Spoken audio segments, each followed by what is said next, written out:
periodistes, no?, que venien de rescat. Després, molta gent que m'escrivia, majorment, les primeres gent que m'escrivia eren gent de Barcelona, que no coneixia jo.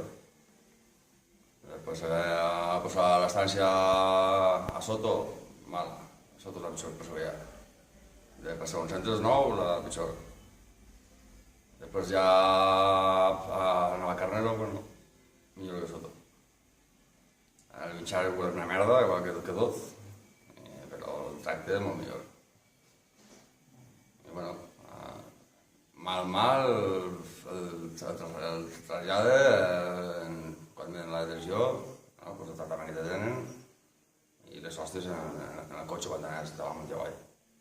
El forense va ser un fill de puta que es donà la declaració. La forense dona la declaració al mando que me portava en el traslador.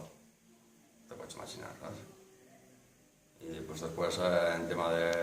ja acaba així, molt bé, per part de la gent d'allà, crítica total. Perquè no defenen a tots els polítics per igual, tots els presos polítics. Agrair al rescat tota la feina que ha fet i que continuï la lluita fins que no quedi un pres al tribunal.